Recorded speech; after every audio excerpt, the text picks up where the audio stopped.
Billina Frightens the Nome King. Now, when Dorothy had entered the palace to make her guesses and the Scarecrow was left with the Nome King, the two sat in moody silence for several minutes. Then the monarch exclaimed in a tone of satisfaction, "Very good!" "Who is very good?" asked the Scarecrow. "The machine man. He won't need to be wound up any more, for he has now become a very neat ornament. Very neat indeed." "How about Dorothy?" the Scarecrow inquired. "Oh, she will begin to guess pretty soon," said the King cheerfully. "And then she will join my collection, and it will be your turn." The good Scarecrow was much distressed by the thought that his little friend was about to suffer the fate of Ozma and the rest of their party, but while he sat in gloomy reverie a shrill voice suddenly cried, "Caw, caw, caw, caw, caw, caw, caw, caw, caw, caw, caw, caw, caw." The Nome King nearly jumped off his seat, he was so startled. "Good gracious, what's that?" he yelled. "Why, it's Billina," said the Scarecrow. "What do you mean by making a noise like that?" shouted the King angrily, as the Yellow Hen came from under the throne and strutted proudly about the room. "I've got a right to cackle, I guess," replied Billina. "I've just laid my egg." "What? Laid an egg? In my throne room? How dare you do such a thing?" asked the King in a voice of fury. "I lay eggs wherever I happen to be," said the hen, ruffling her feathers and then shaking them into place. "But thunderation! Don't you know that eggs are poison?" roared the King, while his rock-colored eyes stuck out in great terror. "Poison? Well, I declare!" said Billina indignantly. "I'll have you know all my eggs are warranted strictly fresh and up to date. Poison, indeed!" "You don't understand," retorted the little monarch nervously. "Eggs belong only to the outside world, to the world on the earth's surface, where you came from. Here in my underground kingdom they are rank poison, as I said, and we Nomes can't bear them around." "Well, you'll have to bear this one around," declared Billina, "for I've laid it." "Where?" asked the King. "Under your throne," said the hen. The King jumped 3 feet into the air, so anxious was he to get away from the throne. Take it away at once!" he shouted. "I can't," said Billina. "I haven't any hands." "I'll take the egg," said the Scarecrow. "I'm making a collection of Billina's eggs. There's one in my pocket now that she laid yesterday." Hearing this, the monarch hastened to put a good distance between himself and the Scarecrow, who was about to reach under the throne for the egg when the hen suddenly cried, "Stop!" "What's wrong?" asked the Scarecrow. "Don't take the egg unless the King will allow me to enter the palace and guess as the others have done," said Billina. "Pshaw!" returned the King. "You're only a hen. How could you guess my enchantments?" "I can try, I suppose," said Billina. "And if I fail you will have another ornament." "A pretty ornament you'd make, wouldn't you?" growled the King. "But you shall have your way. It will properly punish you for daring to lay an egg in my presence. After the Scarecrow is enchanted you shall follow him into the palace.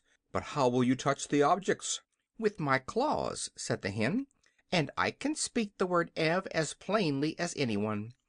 Also, I must have the right to guess the enchantments of my friends, and to release them if I succeed." "Very well," said the King. "You have my promise." "Then," said Billina to the Scarecrow, "you may get the egg." He knelt down and reached underneath the throne and found the egg, which he placed in another pocket of his jacket, fearing that if both eggs were in one pocket they would knock together and get broken. Just then a bell above the throne rang briskly, and the King gave another nervous jump. "Well, well," said he, with a rueful face, "the girl has actually done it." "Done what?" asked the Scarecrow. "She has made one guess that is right, and broken one of my neatest enchantments. By rickety, it's too bad. I never thought she would do it." "Do I understand that she will now return to us in safety?" inquired the Scarecrow, joyfully wrinkling his painted face into a broad smile. "Of course," said the King, fretfully pacing up and down the room. I always keep my promises, no matter how foolish they are. But I shall make an ornament of the yellow hen to replace the one I have just lost." "Perhaps you will, and perhaps you won't," murmured Billina calmly. "I may surprise you by guessing right." "Guessing right?" snapped the king. "How could you guess right where your betters have failed, you stupid fowl?" Billina did not care to answer this question, and a moment later the doors flew open and Dorothy entered, leading the little Prince Evering by the hand. The Scarecrow welcomed the girl with a close embrace, and he would have embraced Evering, too, in his delight, but the little Prince was shy, and shrank away from the painted Scarecrow because he did not yet know his many excellent qualities. But there was little time for the friends to talk, because the Scarecrow must now enter the palace. Dorothy's success had greatly encouraged him, and they both hoped he would manage to make at least one correct guess. However, he proved as unfortunate as the others, except Dorothy, and although he took a good deal of time to select his objects, not one did the poor Scarecrow guess aright. So he became a solid gold card receiver, and the beautiful but terrible palace awaited its next visitor. "It's all over," remarked the king, with a sigh of satisfaction, "and it has been a very amusing performance, except for the one good guess the Kansas girl made. I am richer by a great many pretty ornaments." "It's my turn now," said Billina briskly. "Oh, I'd forgotten you," said the king. "But you needn't go if you don't wish to. I will be generous and let you off." "No, you won't," replied the hen. "I insist upon having my guesses, as you promised." "Then go ahead, you absurd feathered fool," grumbled the king, and he caused the opening that led to the palace to appear once more. "Don't go, Billina," said Dorothy earnestly. "It isn't easy to guess those ornaments, and only luck saved me from being one myself. Stay with me, and we'll go back to the land of Ev together. I'm sure this little prince will give us a home." "Indeed I will," said Evring with much dignity. "Don't worry, my dear," cried Billina, with a cluck that was meant for a laugh. "I may not be human, but I'm no fool, if I am a chicken." "Oh, Billina," said Dorothy, "you haven't been a chicken in a long time. Not since you've been grown up." "Perhaps that's true," answered Billina thoughtfully. "But if a Kansas farmer sold me to someone, what would he call me? A hen or a chicken?" "You're not a Kansas farmer, Billina," replied the girl, "and you said—" "Never mind that, Dorothy. I'm going. I won't say good-bye, because I'm coming back. Keep up your courage, for I'll see you a little later." Then Billina gave several loud cluck-clucks that seemed to make the fat little king more nervous than ever, and marched through the entrance into the enchanted palace. "I hope I've seen the last of that bird," declared the monarch, seating himself again in his throne and mopping the perspiration from his forehead with his rock-colored handkerchief. "Hens are bothersome enough at their best, but when they can talk they're simply dreadful." "Billina's my friend," said Dorothy quietly. "She may not always be 'zactly polite, but she means well, I'm sure." End of Chapter 15.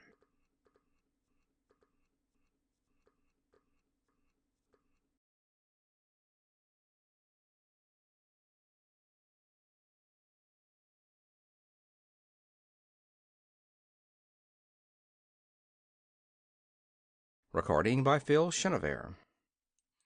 Purple, Green, and Gold. The Yellow Hen, stepping high and with an air of vast importance, walked slowly over the rich velvet carpets of the splendid palace, examining everything she met with her sharp little eyes. Billina had a right to feel important, for she alone shared the Nome King's secret and knew how to tell the objects that were transformations from those that had never been alive. She was very sure that her guesses would be correct, and before she began to make them she was curious to behold all the magnificence of this underground palace, which was perhaps one of the most splendid and beautiful places in any fairyland. As she went through the rooms she counted the purple ornaments, and although some were small and hidden in queer places, Billina spied them all and found the entire 10 scattered about the various rooms. The green ornaments she did not bother to count, for she thought she could find them all when the time came. Finally, having made a survey of the entire palace and enjoyed its splendor, the Yellow Hen returned to one of the rooms where she had noticed a large purple footstool. She placed a claw upon this and said "Ev," and at once the footstool vanished, and a lovely lady, tall and slender and most beautifully robed, stood before her. The lady's eyes were round with astonishment for a moment, for she could not remember her transformation, nor imagine what had restored her to life. "Good morning, ma'am," said Billina in her sharp voice. "You're looking quite well, considering your age." "Who speaks?" demanded the Queen of Ev, drawing herself up proudly. "Why, my name's Bill by rights," answered the hen, who was now perched upon the back of a chair, "although Dorothy has put scallops on it and made it Billina. But the name doesn't matter. I've saved you from the Nome King, and you are a slave no longer." "Then I thank you for the gracious favor," said the Queen with a graceful curtsy. "But my children, tell me, I beg of you, where are my children?" And she clasped her hands in anxious entreaty. "Don't worry," advised Billina, pecking at a tiny bug that was crawling over the chair back. "Just at present they are out of mischief, and perfectly safe, for they can't even wiggle." "What do you mean, oh kindly stranger?" asked the Queen, striving to repress her anxiety. "They're enchanted," said Billina, "just as you have been. All, that is, except the little fellow Dorothy picked out. And the chances are that they have been good boys and girls for some time, because they couldn't help it." "Oh, my poor darlings!" cried the Queen, with a sob of anguish. "Not at all," returned the hen. "Don't let their condition make you unhappy, ma'am, because I'll soon have them crowding round to bother and worry you as naturally as ever.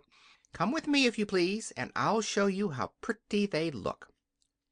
She flew down from her perch and walked into the next room, the Queen following. As she passed a low table a small green grasshopper caught her eye, and instantly Billina pounced upon it and snapped it up in her sharp bill.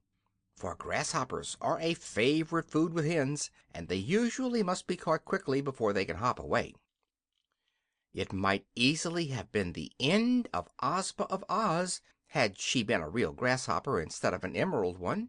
But Billina found the grasshopper hard and lifeless, and suspecting it was not good to eat, she quickly dropped it instead of letting it slide down her throat. "I might have known better," she muttered to herself, "for where there is no grass there can be no live grasshoppers. This is probably one of the King's transformations."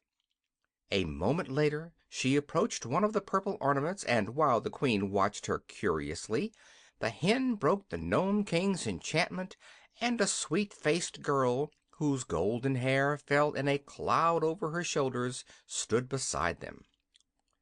"Evanna!" cried the Queen, "my own Evanna!" and she clasped the girl to her bosom and covered her face with kisses. "That's all right," said Billina contentedly. "Am I a good guesser, Mr. Nome King? Well, I guess." Then she disenchanted another girl, whom the Queen addressed as Evrose, and afterwards a boy named Evardo, who was older than his brother Evring. Indeed, the Yellow Hen kept the good Queen exclaiming and embracing for some time, until 5 princesses and 4 princes, all looking very much alike except for the difference in size, stood in a row beside their happy mother. The princesses were named Evanna, Evrose, Evella, Everine, and Evna, while the princes were Evrob, Evington, Evardo, and Evroland. Of these, Evardo was the eldest, and would inherit his father's throne and be crowned King of Ev when he returned to his own country. He was a grave and quiet youth, and would doubtless rule his people wisely and with justice. Billina, having restored all of the royal family of Ev to their proper forms, now began to select the green ornaments which were the transformations of the people of Oz. She had little trouble in finding these, and before long all the 26 officers, as well as the private, were gathered around the Yellow Hen, joyfully congratulating her upon their release. The 37 people who were now alive in the rooms of the palace knew very well that they owed their freedom to the cleverness of the Yellow Hen, and they were earnest in thanking her for saving them from the magic of the Nome King. "Now," said Billina, "I must find Ozma. She is sure to be here somewhere, and of course she is green, being from Oz. So look around, you stupid soldiers, and help me in my search." For a while, however, they could discover nothing more that was green. But the Queen, who had kissed all her 9 children once more and could now find time to take an interest in what was going on, said to the hen, "Mayhap, my gentle friend, it is the grasshopper whom you seek." "Of course it's the grasshopper!" exclaimed Billina. "I declare I'm nearly as stupid as these brave soldiers. Wait here for me, and I'll go back and get it." So she went into the room where she had seen the grasshopper, and presently Ozma of Oz, as lovely and dainty as ever, entered and approached the Queen of Ev, greeting her as one high-born princess greets another. "But where are my friends, the Scarecrow and the Tin Woodman?" asked the girl Ruler, when these courtesies had been exchanged. "I'll hunt them up," replied Billina. "The Scarecrow is solid gold, and so is Tik-Tok. But I don't exactly know what the Tin Woodman is, because the Nome King said he had been transformed into something funny."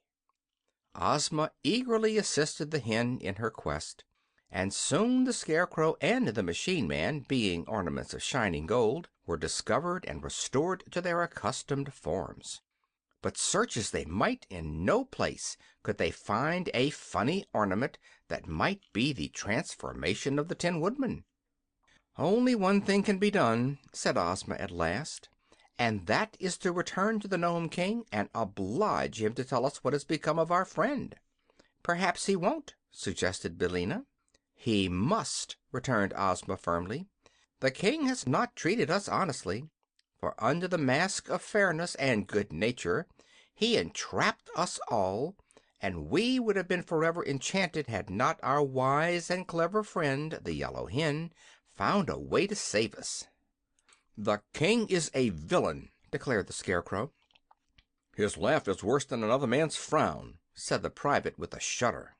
"I thought he was honest, but I was mistaken," remarked Tik-Tok. "My thoughts are usually correct, but it is Smith and Tinker's fault if they sometimes go wrong or do not work properly." "Smith and Tinker made a very good job of you," said Ozma kindly. "I do not think they should be blamed if you are not quite perfect." "Thank you," replied Tik-Tok. "Then," said Billina in her brisk little voice, "let us all go back to the Nome King and see what he has to say for himself." So they started for the entrance, Ozma going first, with the Queen and her train of little princes and princesses following. Then came Tik-Tok and the Scarecrow, with Billina perched upon his straw-stuffed shoulder. The 27 officers and the private brought up the rear. As they reached the hall, the doors flew open before them, but then they all stopped and stared into the domed cavern with faces of astonishment and dismay.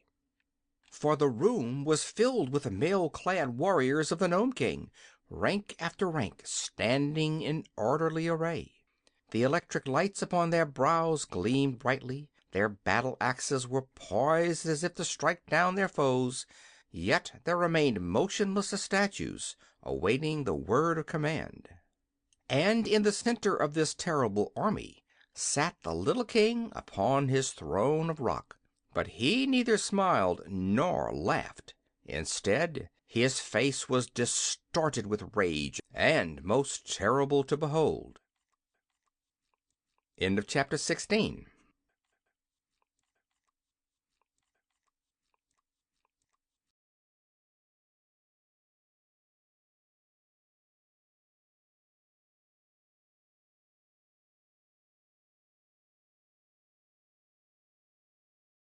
The Scarecrow wins the fight. After Billina had entered the palace, Dorothy and Evring sat down to await the success or failure of her mission, and the Nome King occupied his throne and smoked his long pipe for a while in a cheerful and contented mood. Then the bell above the throne, which sounded whenever an enchantment was broken, began to ring, and the king gave a start of annoyance and exclaimed, "Rockety rickets!" When the bell rang a second time, the king shouted angrily, "Smudge and blazes!" And at a third ring he screamed in fury, "Hypocaloric!" which must be a dreadful word, because we don't know what it means. After that the bell went on ringing time after time, but the king was now so violently enraged that he could not utter a word, but hopped out of his throne and all around the room in a mad frenzy, so that he reminded Dorothy of a jumping jack. The girl was, for her part, filled with joy at every peal of the bell, for it announced the fact that Billina had transformed one more ornament into a living person. Dorothy was also amazed at Billina's success, for she could not imagine how the Yellow Hen was able to guess correctly from all the bewildering number of articles clustered in the rooms of the palace. But after she had counted 10 and the bell continued to ring, she knew that not only the royal family of Ev, but Ozma and her followers also were being restored to their natural forms, and she was so delighted that the antics of the angry king only made her laugh merrily.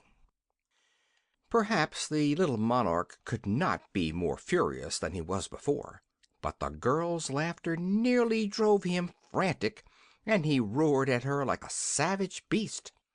Then, as he found that all his enchantments were likely to be dispelled and his victims every one set free, he suddenly ran to the little door that opened upon the balcony and gave the shrill whistle that summoned his warriors.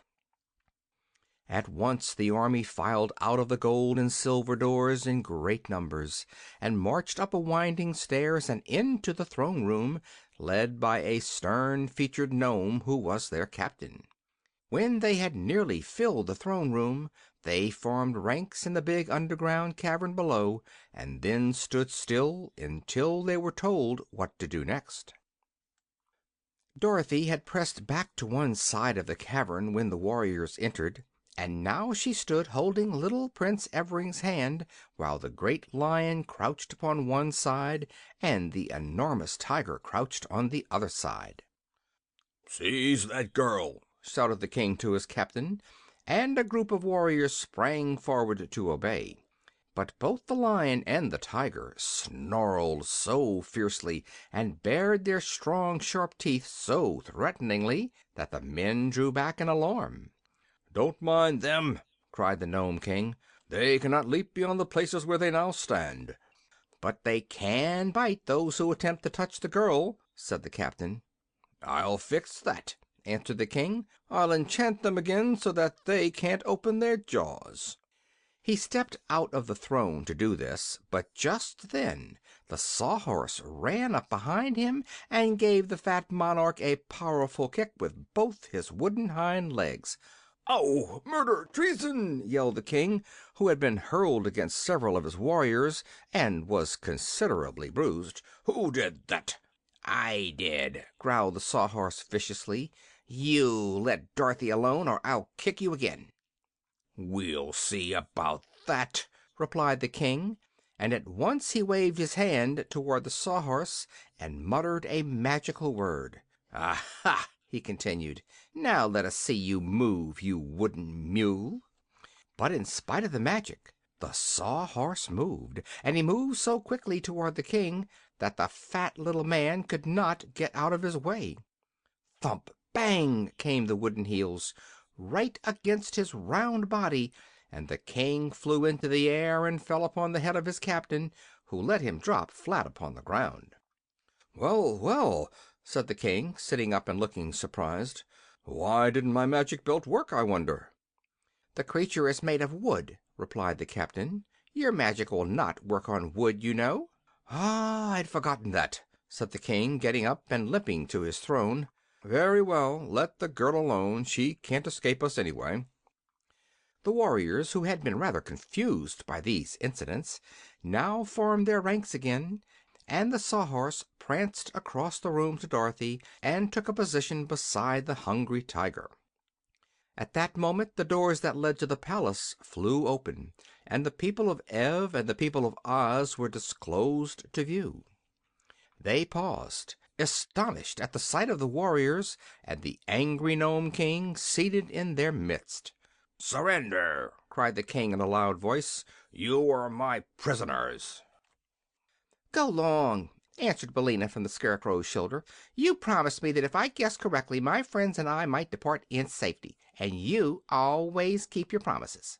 "I said you might leave the palace in safety," retorted the King, "and so you may. But you cannot leave my dominions. You are my prisoners, and I will hurl you all into my underground dungeons, where the volcanic fires glow and the molten lava flows in every direction, and the air is hotter than blue blazes."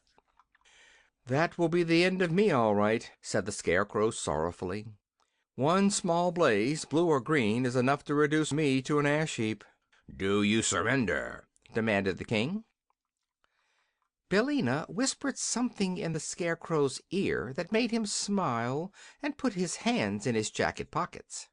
"No," returned Ozma, boldly answering the King. Then she said to her army, "Forward, my brave soldiers, and fight for your ruler and yourselves unto death." "Pardon me, most royal Ozma," replied one of her generals, "but I find that I and my brother officers all suffer from heart disease, and the slightest excitement might kill us. If we fight, we may get excited. Would it not be well for us to avoid this grave danger?" "Soldiers should not have heart disease," said Ozma. "Private soldiers are not, I believe, afflicted that way," declared another general, twirling his mustache thoughtfully. "If your Royal Highness desires, we will order our private to attack yonder warriors." "Do so," replied Ozma. "Forward, march!" cried all the generals with one voice. "Forward, march!" yelled the colonels. "Forward, march!" shouted the majors. "Forward, march!" commanded the captains. And at that the private leveled his spear and dashed furiously upon the foe.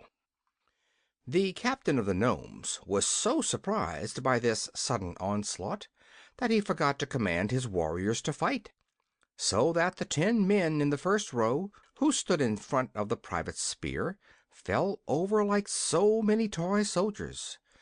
The spear could not go through their steel armor, however, so the warriors scrambled to their feet again, and by that time the private had knocked over another row of them. Then the captain brought down his battle axe with such a strong blow that the private's spear was shattered and knocked from his grasp, and he was helpless to fight any longer. The Nome King had left his throne and pressed through his warriors to the front ranks so he could see what was going on, but as he faced Ozma and her friends, the Scarecrow, as if aroused to action by the valor of the private, drew one of Billina's eggs from his right jacket pocket and hurled it straight at the little monarch's head. It struck him squarely in his left eye, where the egg smashed and scattered, as eggs will, and covered his face and hair and beard with its sticky contents. "Help! Help!" screamed the King, clawing with his fingers at the egg in a struggle to remove it. "An egg! An egg! Run for your lives!" shouted the captain of the Nomes in a voice of horror. And how they did run!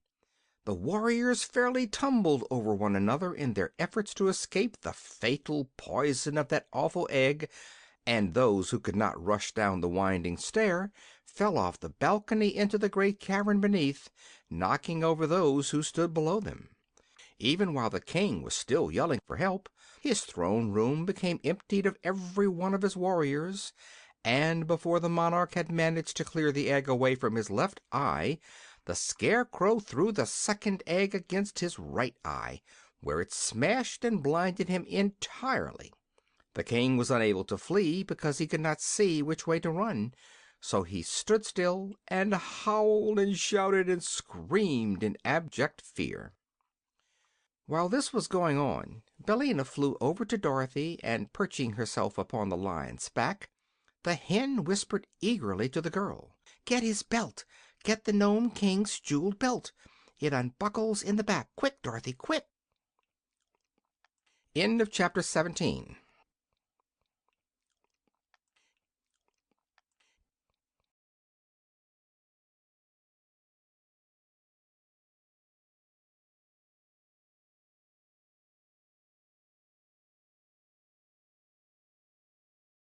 The Fate of the Tin Woodman. Dorothy obeyed. She ran at once behind the Nome King, who was still trying to free his eyes from the egg, and in a twinkle she had unbuckled his splendid jeweled belt and carried it away with her to her place beside the Tiger and Lion, where, because she did not know what else to do with it, she fastened it around her own slim waist.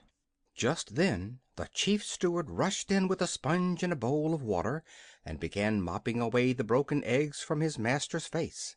In a few minutes, and while all the party stood looking on, the King regained the use of his eyes, and the first thing he did was to glare wickedly upon the Scarecrow and exclaim: "I'll make you suffer for this, you hay-stuffed dummy! Don't you know eggs are poison to gnomes?" "Really," said the Scarecrow, "they don't seem to agree with you, although I wonder why." "They were strictly fresh and above suspicion," said Billina. "You ought to be glad to get them." "I'll transform you all into scorpions!" cried the King angrily, and began waving his arms and muttering magic words. But none of the people became scorpions, so the King stopped and looked at them in surprise. "What's wrong?" he asked. "Why, you are not wearing your magic belt," replied the chief steward, after looking the King over carefully. "Where is it? What have you done with it?" The Nome King clapped his hand to his waist, and his rock-colored face turned white as chalk. "It's gone!" he cried helplessly. "It's gone, and I am ruined!" Dorothy now stepped forward and said: "Royal Ozma, and you, Queen of Ev, I welcome you and your people back to the land of the living. Billina has saved you from your troubles, and now we will leave this dreadful place and return to Ev as soon as possible." While the child spoke, they could all see that she wore the magic belt, and a great cheer went up from all her friends, which was led by the voices of the Scarecrow and the Private. But the Nome King did not join them. He crept back onto his throne like a whipped dog, and lay there bitterly bemoaning his defeat. "But we have not yet found my faithful follower, the Tin Woodman," said Ozma to Dorothy, "and without him I do not wish to go away." "Nor I," replied Dorothy quickly. "Wasn't he in the palace?" "He must be there," said Billina, "but I had no clue to guide me in guessing the Tin Woodman, so I must have missed him." "We will go back into the rooms," said Dorothy. "This magic belt, I am sure, will help us to find our dear old friend." So she re-entered the palace, the doors of which still stood open, and everyone followed her except the Nome King, the Queen of Ev, and Prince Evring. The mother had taken the little prince in her lap and was fondling and kissing him lovingly, for he was her youngest born. But the others went with Dorothy, and when she came to the middle of the first room the girl waved her hand as she had seen the King do, and commanded the Tin Woodman, whatever form he might then have, to resume his proper shape. No result followed this attempt, so Dorothy went into another room and repeated it, and so through all the rooms of the palace. Yet the Tin Woodman did not appear to them, nor could they imagine which among the thousands of ornaments was their transformed friend. Sadly they returned to the throne room, where the King, seeing that they had met with failure, jeered at Dorothy, saying: "You do not know how to use my belt, so it is of no use to you. Give it back to me, and I will let you go free, you and all the people who came with you. As for the royal family of Ev, they are my slaves and shall remain here." "I shall keep the belt," said Dorothy. "But how can you escape without my consent?" asked the King. "Easily enough," answered the girl. "All we need to do is to walk out the way that we came in." "Oh, that's all, is it?" sneered the King. "Well, where is the passage through which you entered this room?" They all looked around, but could not discover the place, for it had long since been closed. Dorothy, however, would not be dismayed. She waved her hand toward the seemingly solid wall of the cavern and said, "I command the passage to open." Instantly the order was obeyed, the opening appeared, and the passage lay plainly before them. The King was amazed, and all the others overjoyed. "Why, then, if the belt obeys you, were we unable to discover the Tin Woodman?" asked Ozma. "I can't imagine," said Dorothy. "See here, girl," proposed the King eagerly. "Give me the belt, and I will tell you what shape the Tin Woodman was changed into, and then you can easily find him." Dorothy hesitated, but Billina cried out, "Don't you do it! If the Nome King gets the belt again, he will make every one of us prisoners, for we will be in his power.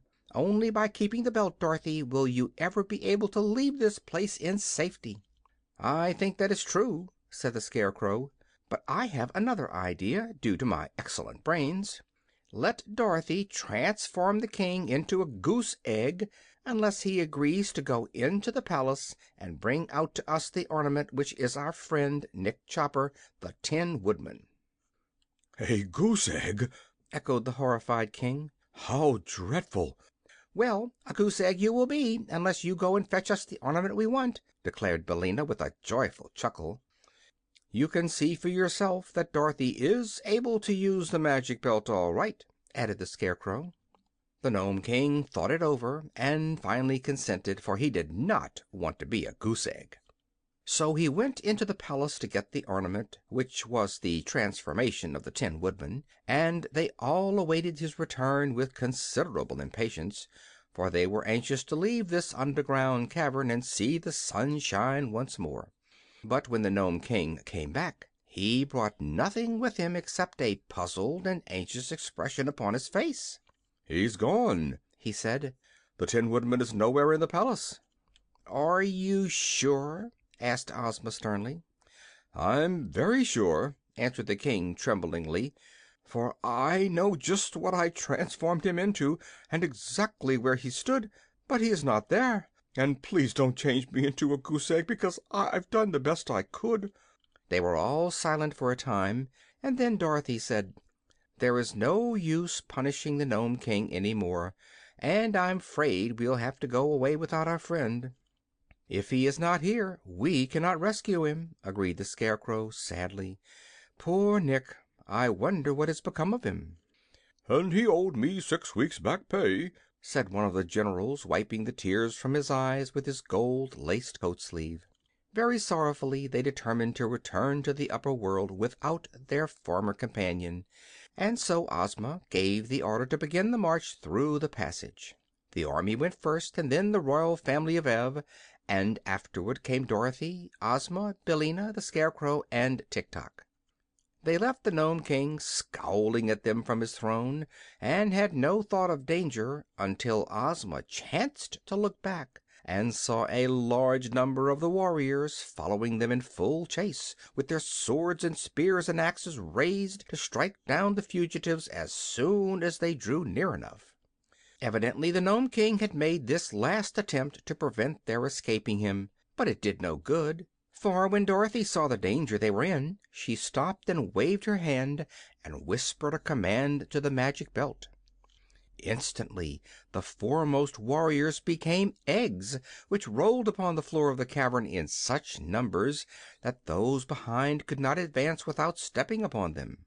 But when they saw the eggs, all desire to advance departed the warriors, and they turned and fled madly into the cavern and refused to go back again. Our friends had no further trouble in reaching the end of the passage, and soon were standing in the outer air upon the gloomy path between the two high mountains. But the way to Ev lay plainly before them, and they fervently hoped that they had seen the last of the Nome King and of his dreadful palace. The cavalcade was led by Ozma, mounted upon the Cowardly Lion, and the Queen of Ev, who rode upon the back of the tiger. The children of the Queen walked behind her, hand in hand. Dorothy rode the Sawhorse, while the Scarecrow walked and commanded the army in the absence of the Tin Woodman. Presently the way began to lighten, and more of the sunshine to come in between the two mountains, and before long they heard the thump, thump, thump of the giant's hammer upon the road. "How may we pass the monstrous man of iron?" asked the Queen, anxious for the safety of her children. But Dorothy solved the problem by a word to the magic belt. The giant paused with his hammer held motionless in the air, thus allowing the entire party to pass between his cast iron legs in safety. End of chapter 18.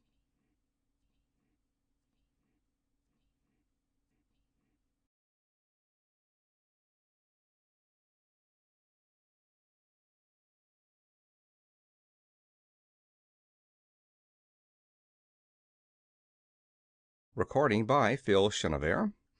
The King of Ev.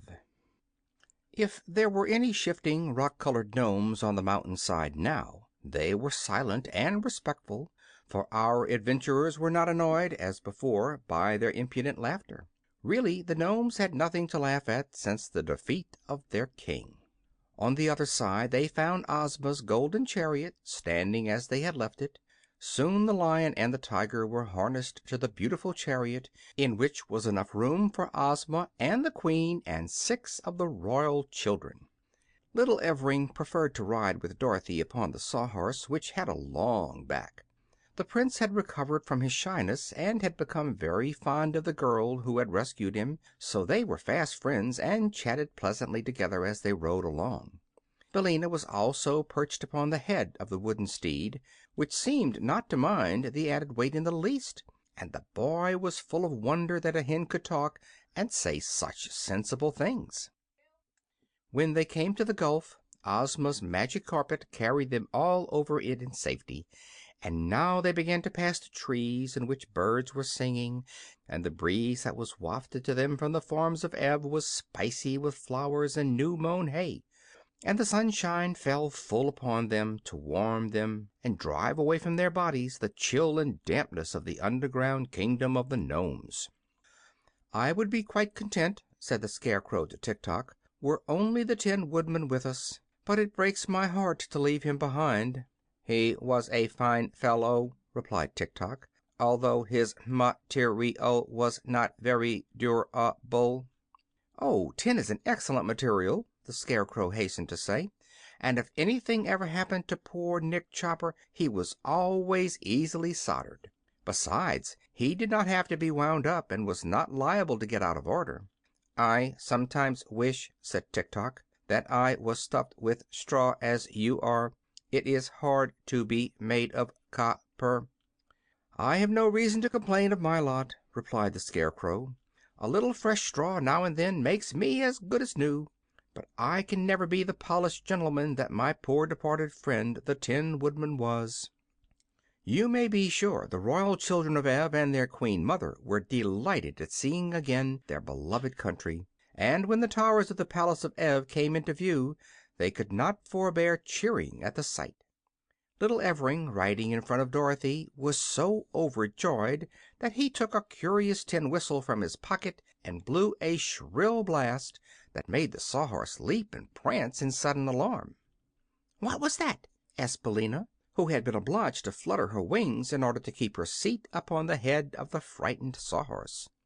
"That's my whistle," said Prince Evring, holding it out upon his hand.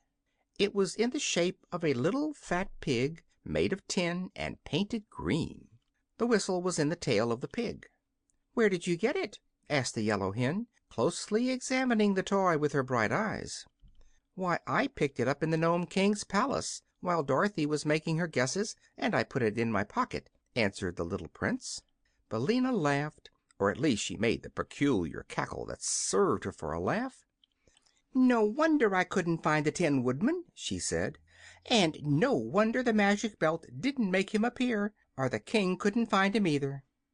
"What do you mean?" questioned Dorothy.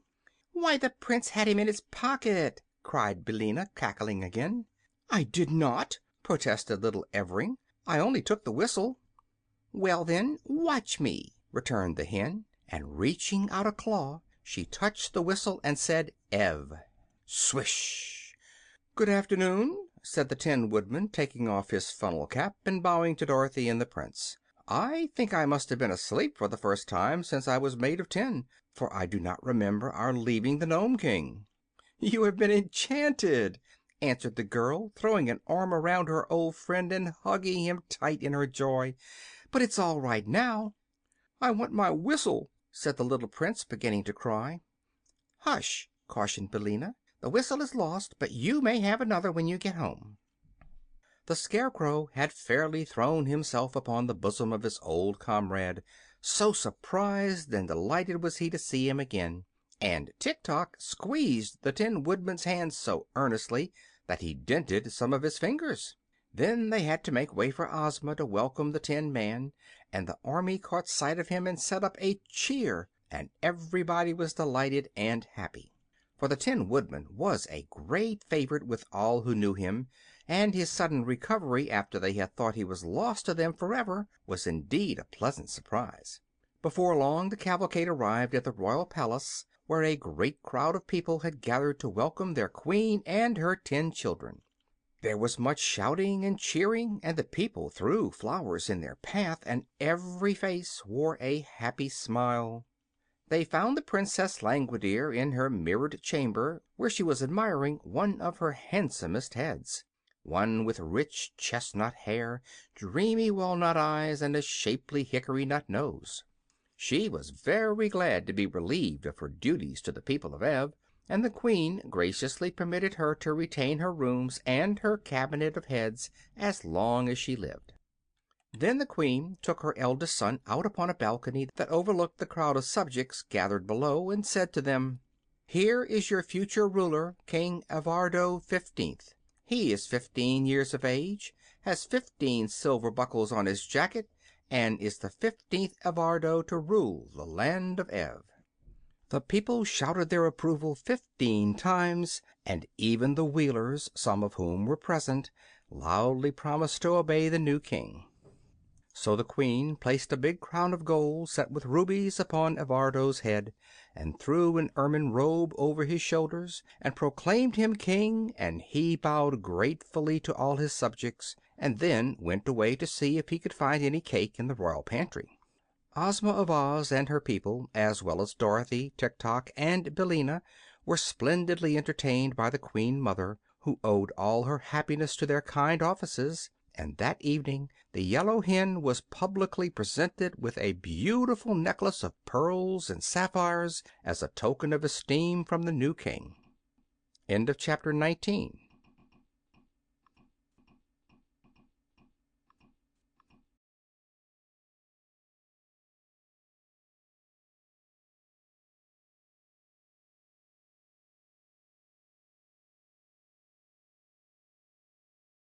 Recording by Phil Chenevert. The Emerald City. Dorothy decided to accept Ozma's invitation to return with her to the Land of Oz. There was no greater chance of her getting home from Ev than from Oz, and the little girl was anxious to see once more the country where she had encountered such wonderful adventures. By this time Uncle Henry would have reached Australia in his ship, and had probably given her up for lost, so he couldn't worry any more than he did if she stayed away from him a while longer. So she would go to Oz. They bade good-bye to the people of Ev, and the king promised Ozma that he would ever be grateful to her and render the land of Oz any service that might lie within his power. And then they approached the edge of the dangerous desert, and Ozma threw down the magic carpet, which at once unrolled far enough for all of them to walk upon it without being crowded. Tik-Tok, claiming to be Dorothy's faithful follower because he belonged to her, had been permitted to join the party, and before they started the girl wound up his machinery as far as possible, and the copper man stepped off as briskly as any one of them. Ozma also invited Billina to visit the Land of Oz, and the Yellow Hen was glad enough to go where new sights and scenes awaited her. They began the trip across the desert early in the morning, and as they stopped only long enough for Billina to lay her daily egg, before sunset they espied the green slopes and wooded hills of the beautiful Land of Oz. They entered it in the Munchkin territory, and the King of the Munchkins met them at the border and welcomed Ozma with great respect, being very pleased by her safe return. For Ozma of Oz ruled the King of the Munchkins, the King of the Winkies, the King of the Quadlings, and the King of the Gillikins, just as those kings ruled their own people. And this supreme ruler of the land of Oz lived in a great town of her own, called the Emerald City, which was in the exact center of the four kingdoms of the land of Oz. The Munchkin King entertained them at his palace that night, and in the morning they set out for the Emerald City, traveling over a road of yellow brick that led straight to the jewel-studded gates. Everywhere the people turned out to greet their beloved Ozma, and to hail joyfully the Scarecrow, the Tin Woodman, and the Cowardly Lion, who were popular favorites. Dorothy, too, remembered some of the people who had befriended her on the occasion of her first visit to Oz, and they were well pleased to see the little Kansas girl again, and showered her with compliments and good wishes. At one place, where they stopped to refresh themselves, Ozma accepted a bowl of milk from the hands of a pretty dairymaid. Then she looked at the girl more closely and exclaimed, "Why, it's Ginger, isn't it?" "Yes, Your Highness," was the reply, as Ginger dropped a low curtsy. And Dorothy looked wonderingly at this lively appearing person who had once assembled an army of women and driven the Scarecrow from the throne of the Emerald City, and even fought a battle with the powerful army of Glinda the Sorceress. "I've married a man who owns 9 cows," said Ginger to Ozma, "and now I am happy and contented and willing to lead a quiet life and mind my own business." "Where is your husband?" asked Ozma. "He's in the house, nursing a black eye," replied Ginger calmly. "The foolish man would insist upon milking the red cow when I wanted him to milk the white one. But he will know better next time, I am sure." Then the party moved on again, and after crossing a broad river on a ferry and passing many fine farmhouses that were dome-shaped and painted a pretty green color, they came in sight of a large building that was covered with flags and bunting. "I don't remember that building," said Dorothy. "What is it?" "That is the College of Art and Athletic Perfection," replied Ozma. "I had it built quite recently, and the Woggle Bug is its president. It keeps him busy, and the young men who attend the college are no worse off than they were before. You see, in this country are a number of youths who do not like to work, and the college is an excellent place for them." And now they came in sight of the Emerald City, and the people flocked out to greet their lovely ruler. There were several bands and many officers and officials of the realm, and a crowd of citizens in their holiday attire. Thus the beautiful Ozma was escorted by a brilliant procession to her royal city, and so great was the cheering that she was obliged to constantly bow to the right and left to acknowledge the greetings of her subjects. That evening there was a grand reception in the royal palace, attended by the most important persons of Oz, and Jack Pumpkinhead, who was a little overripe but still active, read an address congratulating Ozma of Oz upon the success of her generous mission to rescue the royal family of a neighboring kingdom. Then magnificent gold medals set with precious stones were presented to each of the 26 officers, and the Tin Woodman was given a new axe studded with diamonds, and the Scarecrow received a silver jar of complexion powder. Dorothy was presented with a pretty coronet and made a Princess of Oz, and Tik-Tok received 2 bracelets set with 8 rows of very clear and sparkling emeralds. Afterward they sat down to a splendid feast, and Ozma put Dorothy at her right and Billina at her left, where the hen sat upon a golden roost and ate from a jeweled platter. Then were placed the Scarecrow, the Tin Woodman, and Tik-Tok, with baskets of lovely flowers before them, because they did not require food.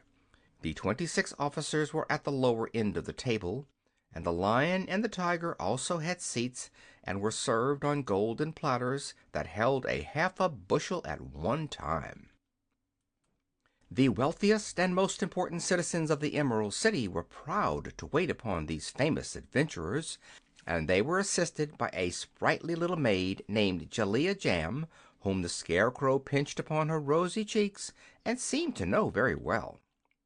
During the feast Ozma grew thoughtful, and suddenly she asked, "Where is the private?" "Oh, he is sweeping out the barracks," replied one of the generals, who was busy eating a leg of a turkey. "But I have ordered him a dish of bread and molasses to eat when his work is done." "Let him be sent for," said the girl Ruler. While they waited for this command to be obeyed, she inquired, "Have we any other privates in the armies?" "Oh, yes," replied the Tin Woodman. "I believe there are 3 altogether." The private now entered, saluting his officers and the royal Ozma very respectfully. "What is your name, my man?" asked the girl. "Omby Amby," answered the private.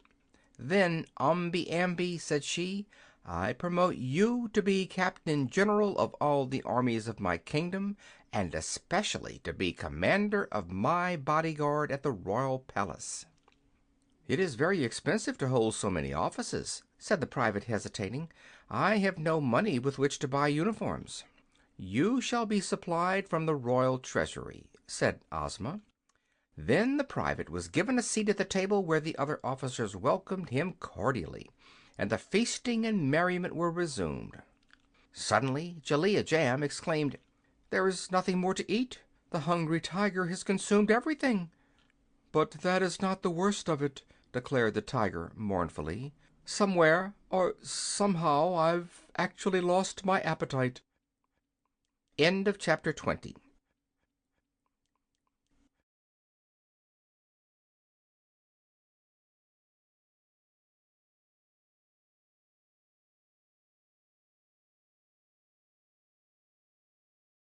Recorded by Phil Chenevert. Dorothy's Magic Belt. Dorothy passed several very happy weeks in the Land of Oz as the guest of the royal Ozma, who delighted to please and interest the little Kansas girl. Many new acquaintances were formed and many old ones renewed, and wherever she went Dorothy found herself among friends. One day, however, as she sat in Ozma's private room, she noticed hanging upon the wall a picture which constantly changed in appearance, at one time showing a meadow and at another time a forest, a lake, or a village. "How curious!" she exclaimed, after watching the shifting scenes for a few moments. "Yes," said Ozma, "that is really a wonderful invention in magic. If I wish to see any part of the world or any person living, I need only express the wish and it is shown in the picture." "May I use it?" asked Dorothy eagerly. "Of course, my dear." "Then I'd like to see the old Kansas farm and Aunt Em," said the girl. Instantly the well-remembered farmhouse appeared in the picture, and Aunt Em could be seen quite plainly. She was engaged in washing dishes by the kitchen window and seemed quite well and contented. The hired men and the teams were in the harvest fields behind the house, and the corn and wheat seemed to the child to be in prime condition. On the side porch Dorothy's pet dog Toto was lying fast asleep in the sun, and to her surprise old Speckles was running around with a brood of 12 new chickens trailing after her. "Everything seems all right at home," said Dorothy with a sigh of relief. "Now I wonder what Uncle Henry is doing." The scene in the picture at once shifted to Australia, where, in a pleasant room in Sydney, Uncle Henry was seated in an easy chair, solemnly smoking his briar pipe. He looked sad and lonely, and his hair was now quite white and his hands and face thin and wasted. "Oh!" cried Dorothy in an anxious voice, "I'm sure Uncle Henry isn't getting any better, and it's because he is worried about me. Ozma, dear, I must go to him at once." "How can you?" asked Ozma. "I don't know," replied Dorothy, "but let us go to Glinda the Good. I'm sure she will help me and advise me how to get to Uncle Henry." Ozma readily agreed to this plan and caused the Sawhorse to be harnessed to a pretty green and pink phaeton, and the 2 girls rode away to visit the famous sorceress. Glinda received them graciously and listened to Dorothy's story with attention. "I have the magic belt, you know," said the little girl. "If I buckled it around my waist and commanded it to take me to Uncle Henry, wouldn't it do so?" "I think so. replied Glinda with a smile.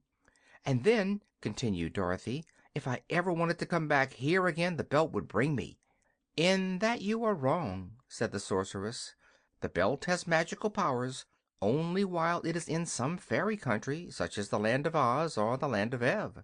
Indeed, my little friend, were you to wear it and wish yourself in Australia with your uncle, the wish would doubtless be fulfilled, because it was made in Fairyland.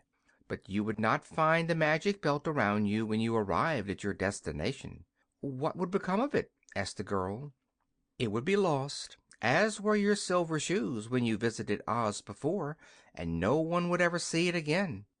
It seems too bad to destroy the use of the magic belt in that way, doesn't it?" "Then," said Dorothy, after a moment's thought, "I will give the magic belt to Ozma, for she can use it in her own country, and she can wish me transported to Uncle Henry without losing the belt." "That is a wise plan," replied Glinda. So they rode back to the Emerald City, and on the way it was arranged that every Saturday morning Ozma would look at Dorothy in her magic picture wherever the little girl might chance to be, and if she saw Dorothy make a certain signal, then Ozma would know that the little Kansas girl wanted to revisit the Land of Oz, and by means of the Nome King's magic belt would wish that she might instantly return. This having been agreed upon, Dorothy bade good-bye to all her friends. Tik-Tok wanted to go to Australia, too, but Dorothy knew that the machine man would never do for a servant in a civilized country, and the chances were that his machinery wouldn't work at all. So she left him in Ozma's care. Billina, on the contrary, preferred the Land of Oz to any other country, and refused to accompany Dorothy. "The bugs and ants that I find here are the finest flavored in the world," declared the Yellow Hen, "and there are plenty of them. So here I shall end my days. And I must say, Dorothy, my dear, that you are very foolish to go back into that stupid, humdrum world again." "Uncle Henry needs me," said Dorothy, simply, and every one except Billina thought it was right that she should go.